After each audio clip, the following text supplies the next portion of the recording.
Don't forget to subscribe!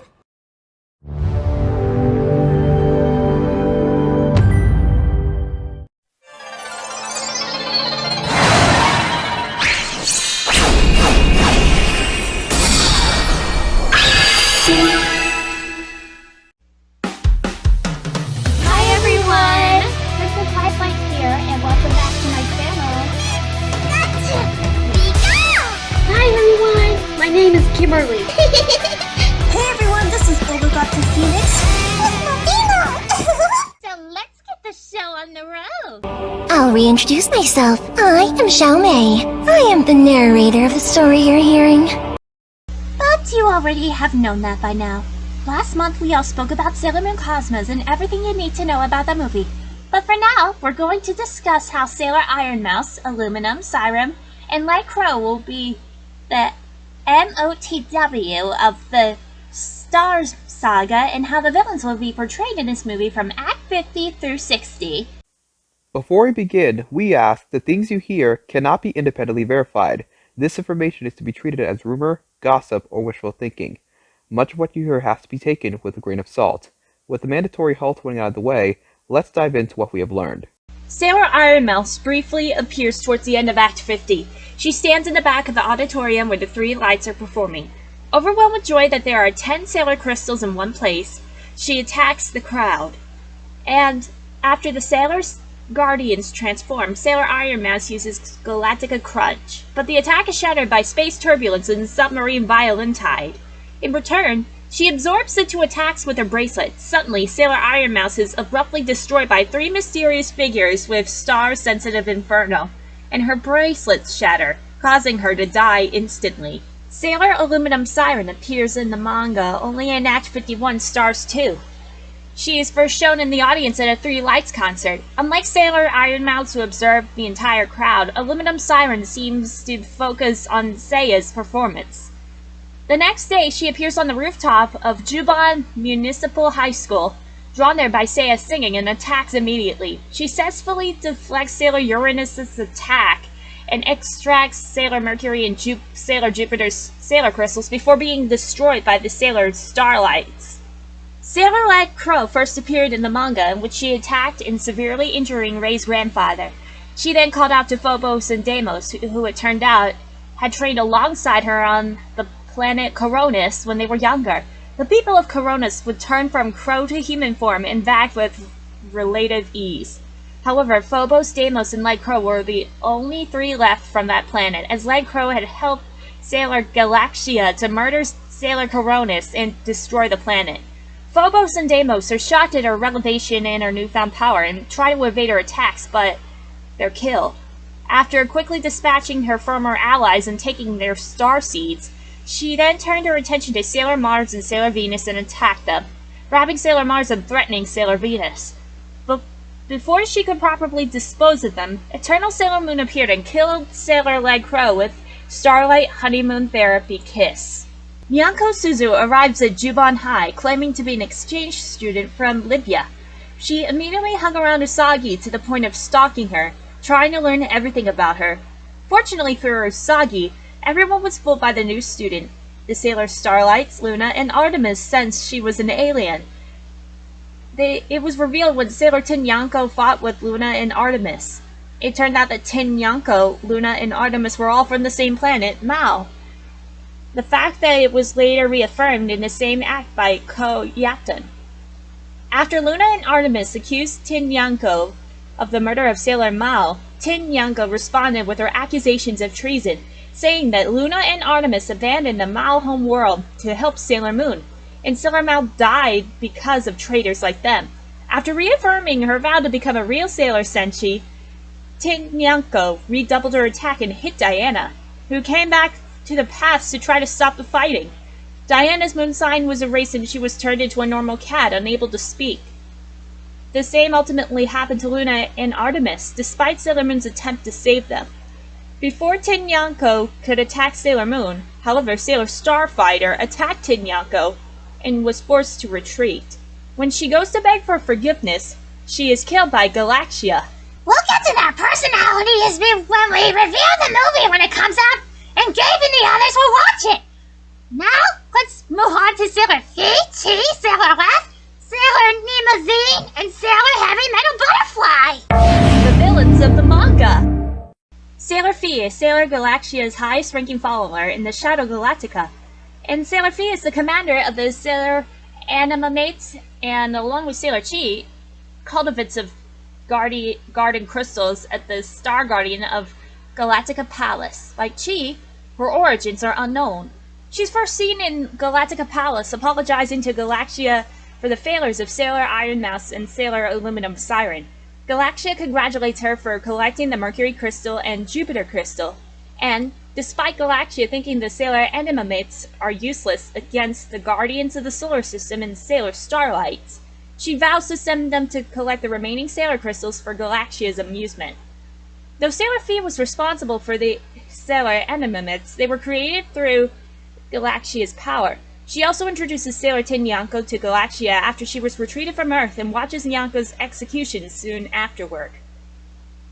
When Sailor Leth and Sailor Limousine decide to let Eternal Sailor Moon pass, Sailor Phi, alongside Sailor Chi, above the Desert River of Oblivion, and she executes the traitors.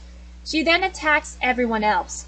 Sailor Chibi protects Sailor Moon and Princess Kakyu with a barrier, but the unconscious Sailor Starlights are caught in the blue flames. She then collects the 5 Sailor Crystals of her victims and teleports back to the Galactica Palace with Sailor Chi. She apologizes for Leth and Limousine's failure, and Phi remarks on the beauty of their large guardian crystal before swearing to retrieve the remaining Sailor Crystals for Lady Galaxia. She and Chi challenge Sailor Moon and her friends in the Star Garden of Galactica Palace.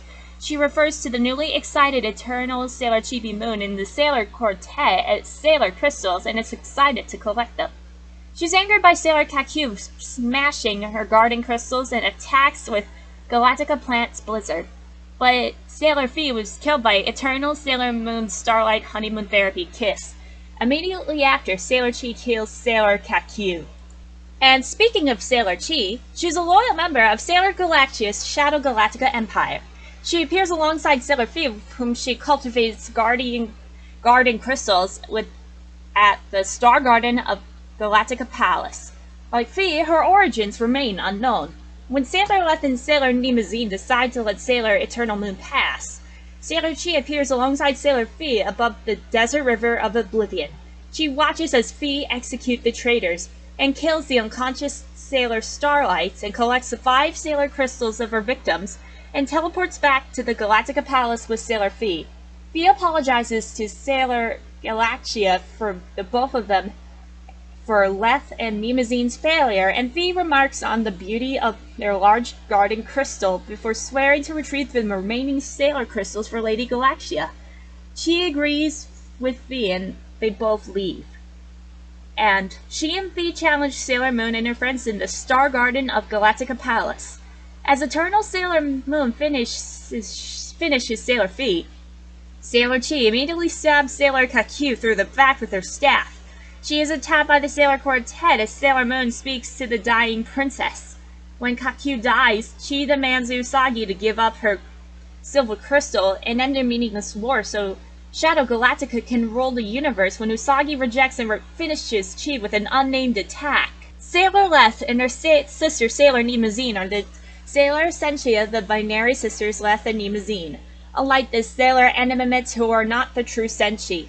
The worlds they oversaw were chaotic and war-torn until the day Sailor Galaxia came bringing death.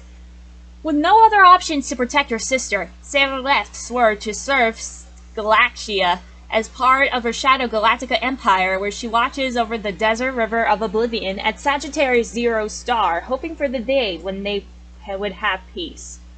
However, when Sailor Moon, Sailor Chibi, Princess Kakyu, and the Sailor Starlights arrived at Sagittarius Zero Star and passed through the gates of the Zero Star, they found an arid desert.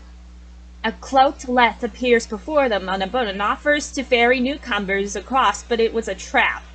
During the trip, Leth turned the sand into water and her victims fell in. Her desert water has the power to take the memories from anybody who drinks it. After falling into the river, Usagi awakens at the bottom and Sailor Leth tests her memory. Finding the river did its job. She tells Usagi her human memories are worthless and kills Luna, Artemis, and Diana in front of her. She continues to mock the amnesiac Usagi and attacks her with Galactica Myxodus Alpestris. As she is about to finish Usagi with her Galactica bracelets, Sailor Nemazine surprises, embraces, and begs her to stop.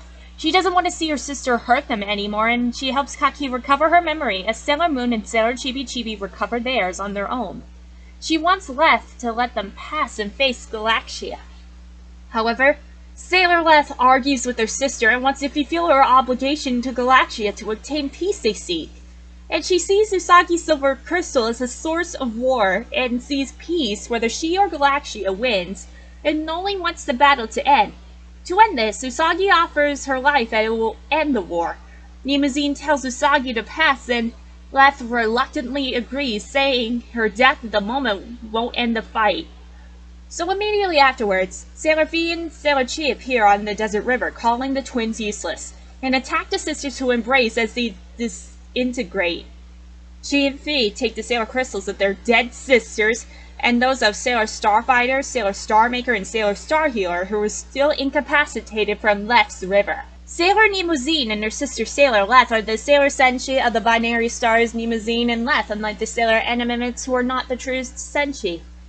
And the worlds they oversaw were chaotic and war-torn until the day Sailor Galaxia came bringing death. With little alternatives, Sailor Nemazine swore to serve Galaxia with her sister as part of her Shadow Galactica Empire, where she watches over the Desert River of Memory at Sagittarius Zero Star, hoping for the day when they would have peace. However, eventually, Sailor Moon, Sailor Chibi, Princess Kakyo, and the Sailor Starlights would arrive at Sagittarius Zero Star. There, Sailor Leth lured them into a trap where they fell to the bottom of the Desert River of Oblivion and lost their memories from the river's power.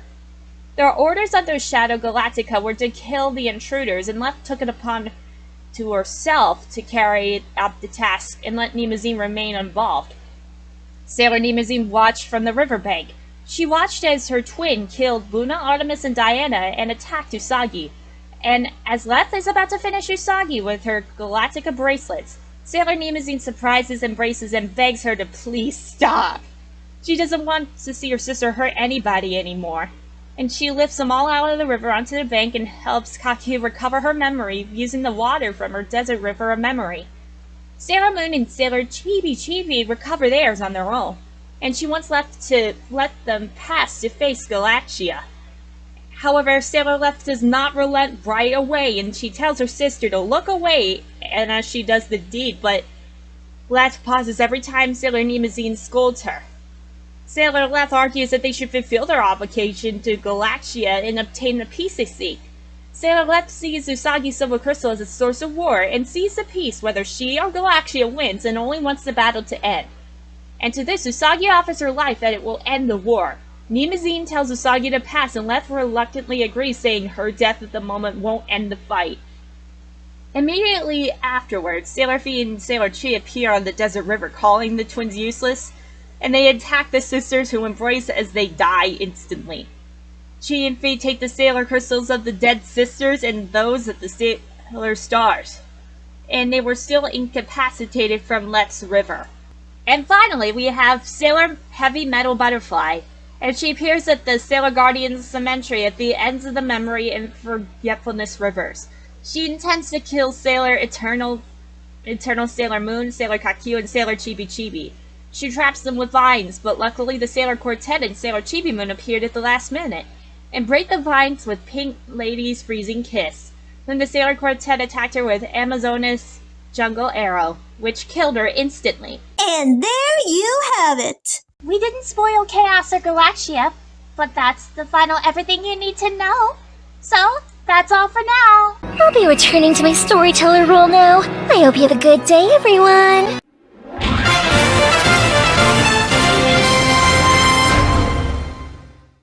Thank you so much for watching, everyone. What do you think? If you appreciate it, please be sure to super smash that like button, and be sure to follow my social media platforms in the description below and in the Team Lifelights fandom channels. Please be sure to leave a comment below, and please give us your open-minded thoughts, because we here at Team Lifelights Fandoms do not condone harassment, violence, or trolls allowed, or otherwise, Red Howick from Comedy Central's The Ren and Stimpy Show will haunt you down till the ends of the Shadow Realm. Please be sure to subscribe to our videos and click the notification bell. You'll never miss a video the second it goes live on YouTube and Google. With that being said, thanks for watching and I'll see you all next time. Bye-bye!